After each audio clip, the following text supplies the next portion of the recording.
My name is Robert and I'm with Outreach 419. We are a 7-day-a-week drop-in center here in the bustling metropolis of Fenwick, Michigan.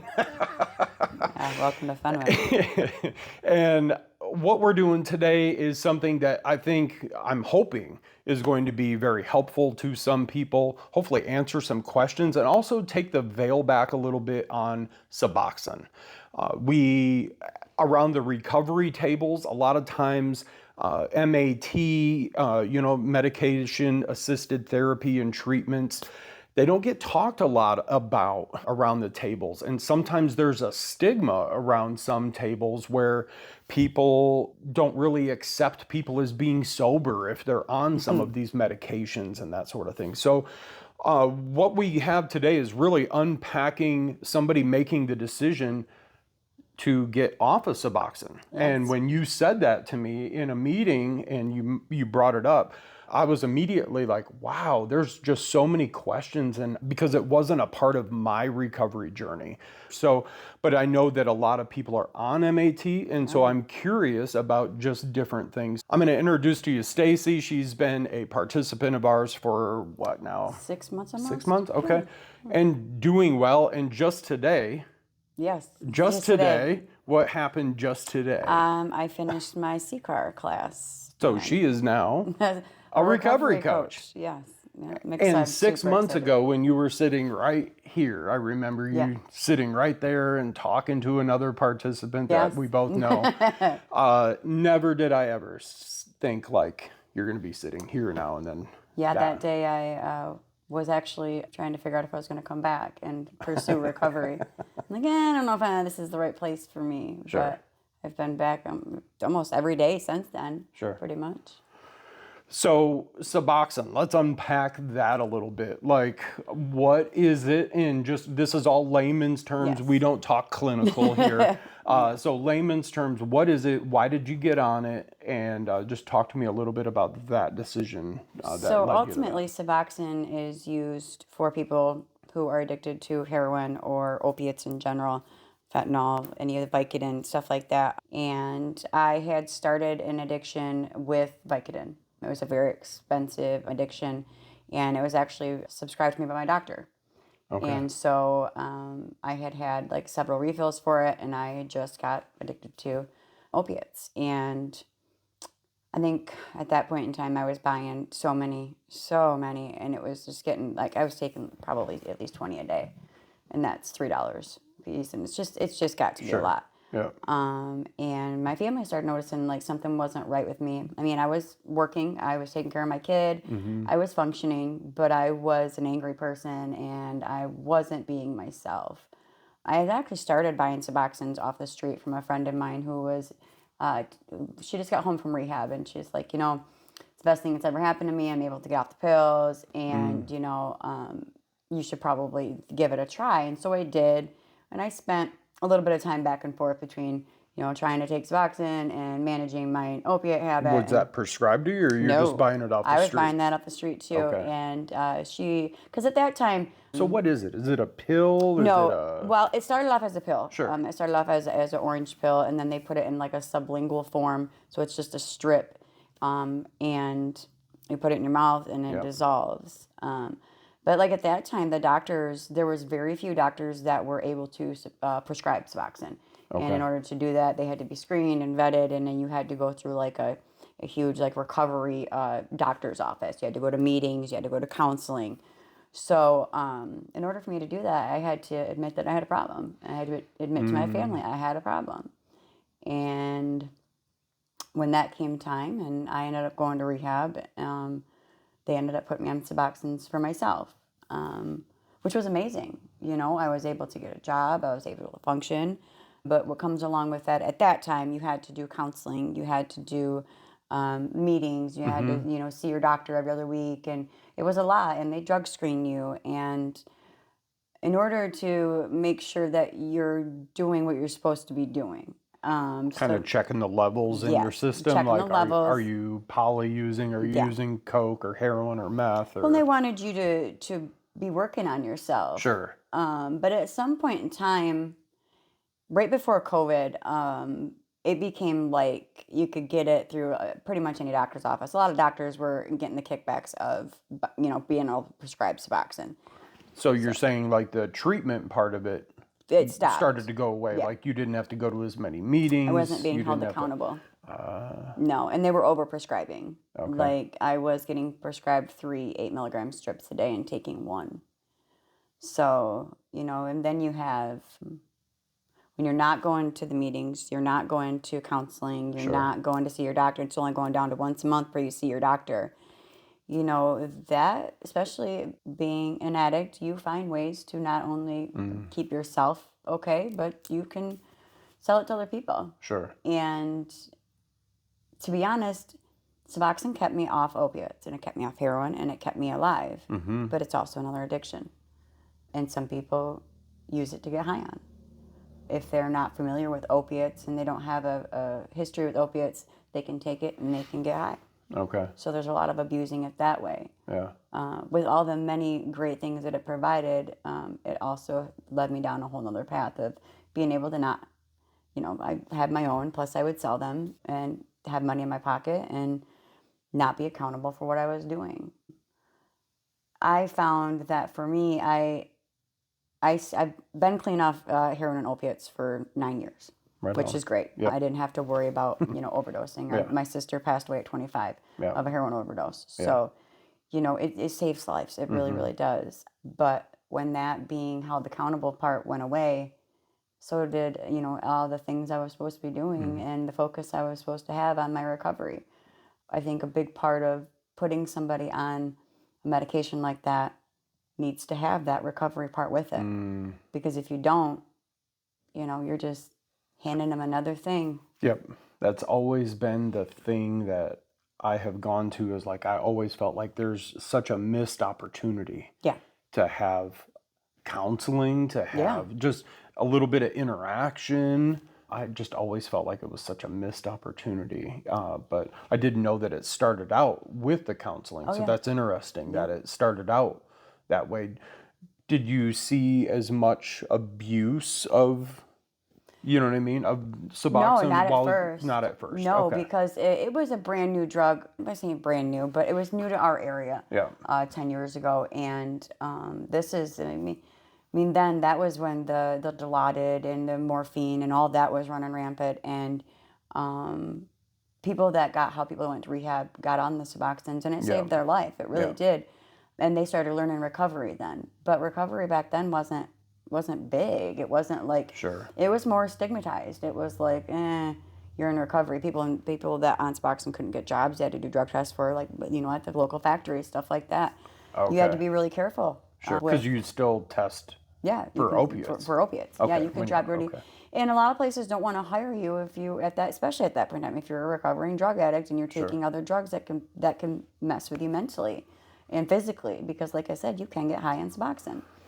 But Suboxone at the right dosage has given you clarity to be able to function, to be a mom, to work, to figure out who I am. For a long time, I had 3.5 years in sobriety and recovery.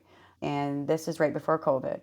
And I got an apartment and I had a car and things were going good. I had a job. I was working at Venture. I was doing really good. And then COVID hit and a lot of things became over the phone, everything, with your doctor's office over the phone. Yep. And when you take away accountability in any aspect for people, in any area, that doesn't matter what area it is. If you don't have people accountable, if they're not in a position to have people around them holding them accountable, then it's not going to happen. We're human. And when that went away, I was able to send my urine screens in through the mail. How convenient. Yeah. I was able to do my. There's never going to be any fraud there. No. Yeah, and they're sending me the stuff through the mail, and I'm sending it back, and I was doctoring it up, and and then when we came back we were able to go to the doctor's office again. It was just so widely prescribed to people. It was people that were methamphetamine users are getting prescribed Suboxone, which was wild to me. I would go into when I would get arrested and go to jail, and I would see people on the video visits talking to their recovery coach or Sure. whomever. I'm like, we'll set you up at CMH and we'll set you up here. We'll get you on Suboxone. And I'm just like, why are you getting on Suboxone? Yeah. First of all, you're coming out of jail. Mm-hmm. You're not a known opiate user. You've never had a history in that. Why are you doing this? And it just became everybody and anybody who wanted it could get on it. And why are agencies looking to prescribe? Exactly. Like, why? Because it's not keeping them, and Right. I'm going to be honest with you, it's not keeping them off methamphetamines. Right. It'll keep you off using opiates. Sure. But here's the thing, people are selling it. Right. Or they're getting high. Yeah, or they're Right. getting high. Yeah. And then you mix that with any other medication they're on and any other drug they're taking, and Yeah. it's a deadly dose. Yeah. They say people on Suboxone shouldn't be on benzodiazepines. Well, I was taking Suboxones, I was taking Klonopins, and gabapentins, and I was getting 90 of all of them a month. Then this was just 5 years ago. Yeah. Yeah. Like, it's just the over subscribing or the over, writing. Here we go. Sure. We'll just write you whatever you need. Yeah. And I'm not saying that people don't need this stuff. I'm not saying that you shouldn't go to your doctor. I'm not saying that every doctor is like this. Sure. No, I get it. And it's awful because back when I was on opiates, if I go to the hospital, I was wrote down as a pill seeker, drug seeker. Well, now that's crazy to me. Like, I was a drug seeker then, but now if it's a different medication, Sure. you can just get it. Yeah. That's why I was super surprised when we went the other weekend to Big Rapids and they said, anybody coming out of jail or prison, you just, you do a virtual visit with this doctor and we'll get you right on Suboxones. In prison, they gave me Suboxones in prison. Now here's my thing. I went to jail. Sure. I detoxed off everything in jail. And then I went to prison. And the reason I chose to get back on Suboxone while I was in prison is because I'm a drug addict. And I can get anything I want in prison also. If you want it, you can get it. And sometimes in situations like that, you don't know what you're getting. Sure. And there's a lot of girls in there that have overdosed. And that's one thing I wanted to have in my toolbox was, you know what? If I'm going to take it out there, I might as well take it in here. Sure. Because in here, I don't know what I'm getting. Out here, at least I knew who my dealer was. I knew kind of where they were getting it from. I mean, Sure. who knows, really? But I get like, it. at least I have a personal repertoire with this person. I know they're not going to try to drug me. In Sure. prison, you never know. Some girl could be mad at you. It doesn't matter. Yeah. They just must not. If they Because don't like you forgot to bring back their hairbrush. but who knows? You Yeah. change a channel on them Yeah. in the day room, or you had a noodle in their pack, and it's just crazy stuff. Right. Like, it's Yeah. the stuff people get mad about, and I've seen some really shitty things in there. Yeah. And I know myself, and I know my big mouth, and I know that I stick up for myself, and I stick up for people being bullied, and I know what kind of position I could have put myself in there. Yeah. So I'm like, no, I'm gonna get on Suboxone, and in there, you do see a counselor. In there, they administer it for you. They watch you take it. You have to sit in a room and do a bunch of walk around in a circle, but they watch you take it. They watch it being absorbed in your mouth. They check mouth. They do mouth checks. They watch that, and Okay. and they also have you see a substance abuse counselor and recovery coach, and they have things in there in place. Okay. You know? In prison. Yes, in prison. Perfect. Yeah. So which is really crazy to me. When I got out, I went right back to my doctor, and I got right back on them. Like, there wasn't a misstep.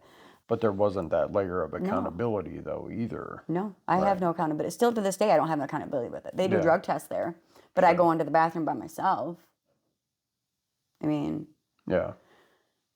I've heard of guys selling their strips, oh yeah. while I was in prison. So, Well, even in there, like, some girls would put, and I don't know how they do it. And it's probably pretty disgusting, but somehow they get it into like a cotton swab, and they get it to other people, and people buy it like that. They buy secondhand spit. Like, addiction's bad. Yeah. And it's true. It is truly bad. And the things that people will go to, the lengths that people will go to get high, it's bad. So I'm just wondering if you're going to call people a pill seeker for trying to get opiates, but yet you're going to overprescribe them with Suboxones. What's the difference? So 9 years. 9 years. 9 years of this, and you kind of accountability, no accountability, in prison using it, out here using it. Yeah. What started the thought of, I think I should have you ever tried to get off before? Like, have you ever gone, like... I mean, the only times I really ever went without it was locked up in jails, Yeah. which is crazy to me because they put you in jail and they have you detox, but they send you somewhere else just to get back on it. It's nuts to me, the jail system. In Kent County, you can stay on it in there because drugs come through, but some counties you're not allowed to have your medicine, and That's crazy too, isn't it? Yeah, that's crazy to me. You're prescribed something, and we're not going to give it to you. We're not going to give it to you. Yeah. But yet we're going to have the people that you work with on the screen, people come visit you and put you on it when you get out.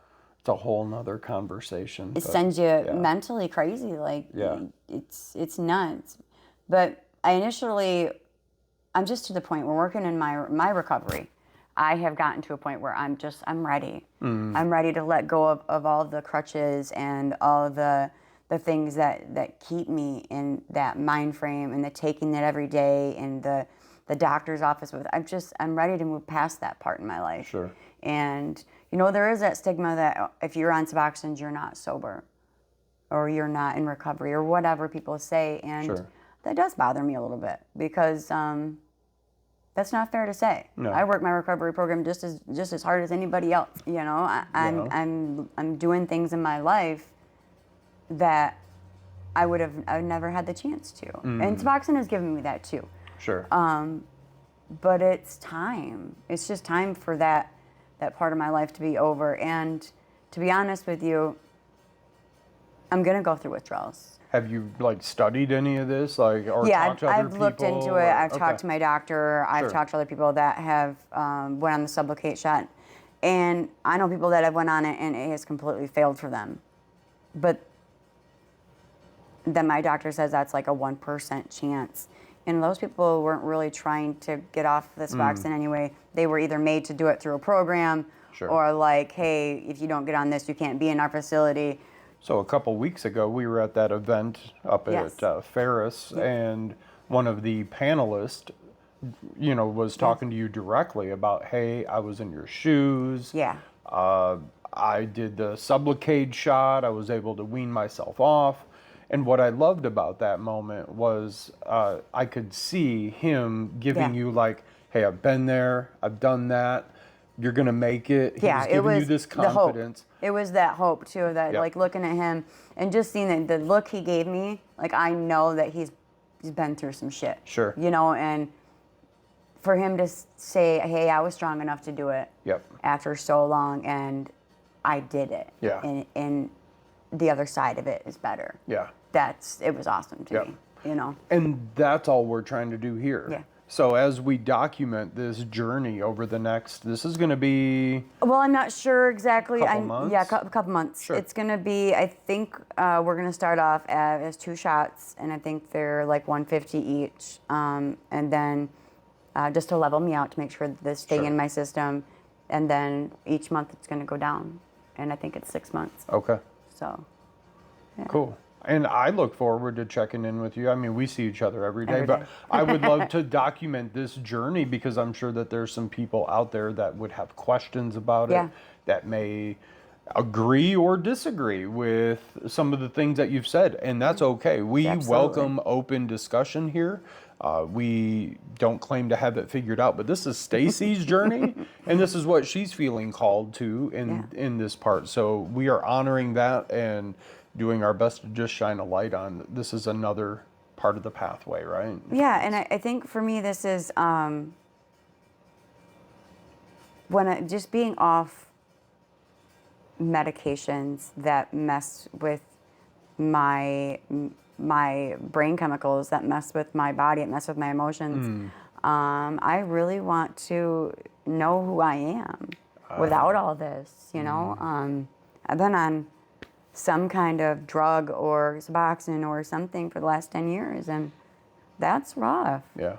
And I want to feel my emotions. I want to experience things and not worry about being sick or going without, or wait, I left my meds at home, or we can't do this because I got to go to doctors. But I'm just tired of it, I'm ready to get to know me. And who I am powerful. without all that. Yeah. You know, I'm tired of trying to just put a Band-Aid on the situation. Sure. And I'm ready for that. Yeah.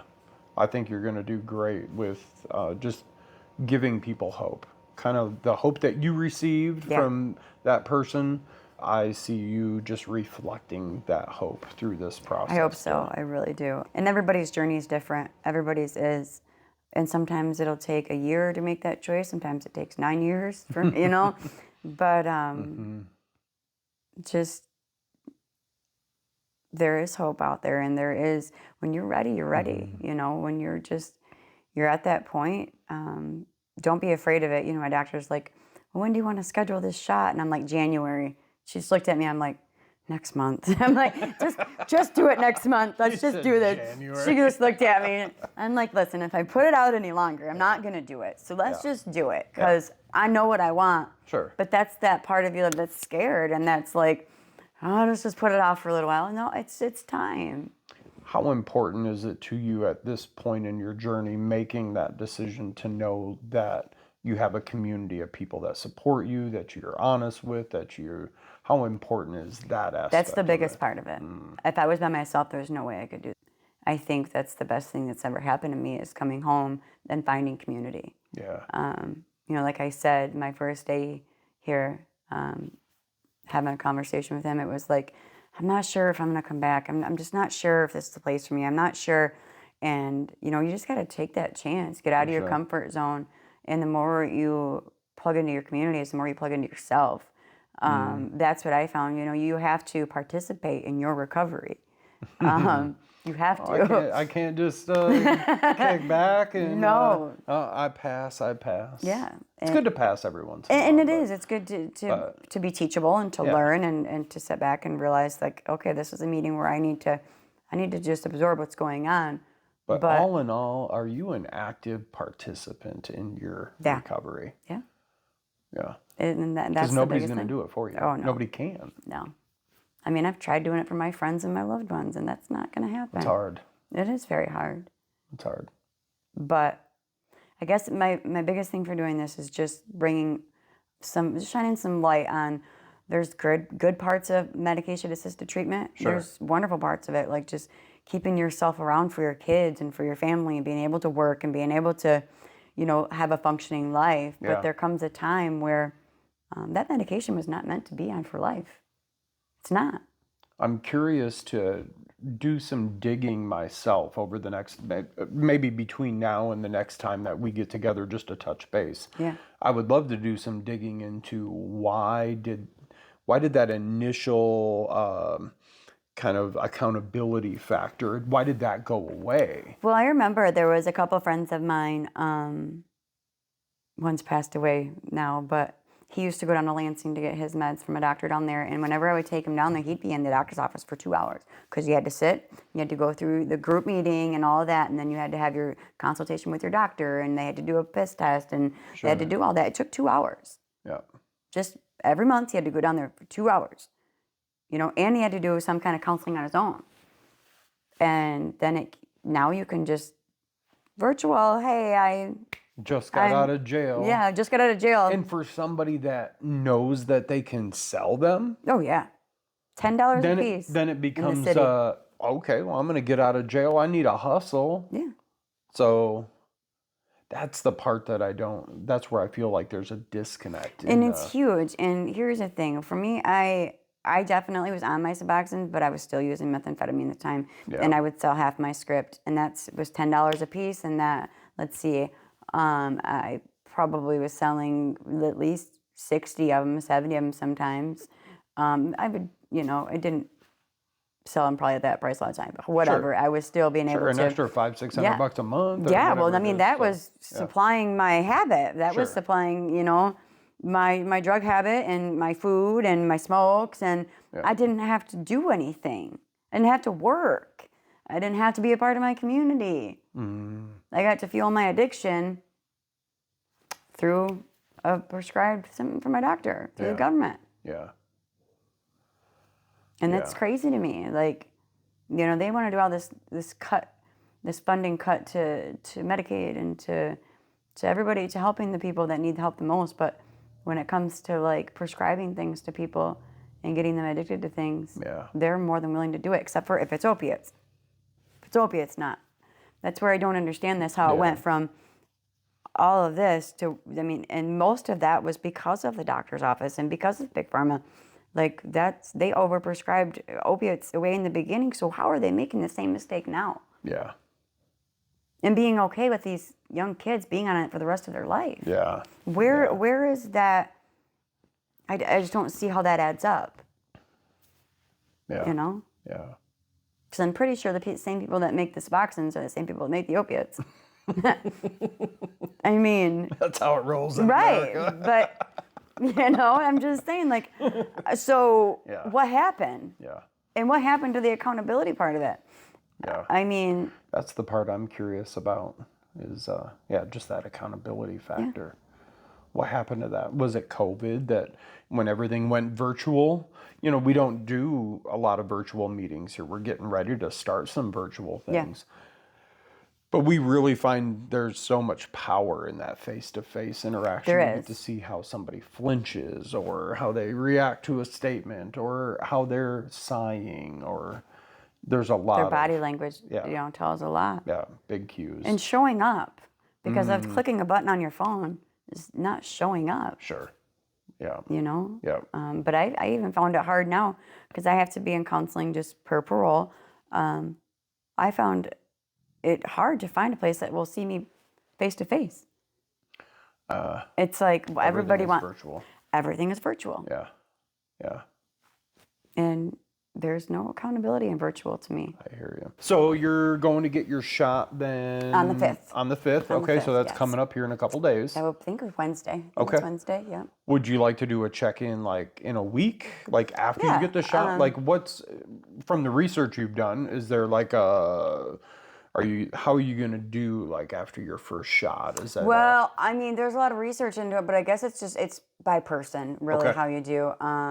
I think I see her on the 5th, and then I have to go back in and see her 2 weeks after that. Have you been honest with them about where your doses are now? Because I know you're prescribed more. I'm prescribed 8 milligrams a day, and I have gotten myself down to 16 milligrams a day, so 2 strips, and I've gotten myself down to 4. And she knows this. Okay. That's just been since I've been home. I'm tired of it, and I don't like the taste of it, to be honest with you. It's disgusting. What does it taste like? It's it's got an orange flavor to it, but it's like medicated orange like stuff. It just sticks all over in your mouth. Like a aspirin orange Yes, like pill? an aspirin orange. And it's bad. It's so bad. Everybody makes fun of me because I'll like pop a candy in my mouth, and they're like, "You can't eat or drink for 15 minutes afterwards." I'm like, "Listen, it does the same freaking thing, no matter how you take it. Like it's fine." Yeah. But and I mean, like I said, Suboxone's done amazing things for people. It really has. Yeah. And I know some people that are probably going to be on it for lifelong, but that's hard to do and to watch them do that because being tethered to something like that it's not easy, and it feels like you're just dragging this like ball around with you, and I'm ready to make that cut. And a lot of your other decisions end up revolving around that. Around that? Yeah. And that's just not how I want to live my life anymore. You know, when you choose recovery, first you choose sobriety. Sure. You know, and then once you hit sobriety, you start realizing that you have to make some changes in your life, and then you start to choose recovery. And there comes a point when, like, you can plateau. And if you don't choose to get out of your comfort zone, if you don't choose to start doing other things and doing service work and building community and all of that, that's when you either stay at that level and you become a dry drunk, white knuckle it, whatever you want to call it, or just stay in sobriety, or you decline. Yeah. And I've had a couple relapses, and I'm good with the declining. I'm good with that. I think I'm ready to just start, getting out of my comfort zone and doing things like taking the C-car and, having the ethics class come up. I want to push myself, and I want to see what I'm capable of. Yeah. And having Suboxone in my life is no longer what suits me. Trust and believe. Neither of us have a PhD behind our name. We are just two people that are in recovery that got no problem talking about our journey. We live recovery out loud here at Sober Not Boring and Outreach 419. If you are considering getting on or getting off of Suboxone, my advice to you is have a conversation with your doctor. If you're having thoughts like this, if you have questions, we will gladly engage in the comments section. So if you have questions about this journey, maybe you're on Suboxone, maybe something that Stacy said today resonated with you in your journey and how you're feeling. Maybe you're off of Suboxone. We would love to hear that story Absolutely. too. We're trying to get this from all angles because honestly, in the recovery circles, it's something that just isn't talked about a lot. And we would love to shine a light on something that is a tool. I've seen it work for people. Obviously, we've seen it work for Stacy, but now she's at a point where she's ready to make another decision. So it's just shining a light on the ability to make that decision for her recovery. So whether or not it's right for your recovery, that's for you and your doctor to figure out. And I wish you well on that journey, Stacy. We are going to chat with you in like a week. Yeah, absolutely. And we'll see what's up. Sounds good. So, all right. Thank you so much. You're welcome. All right.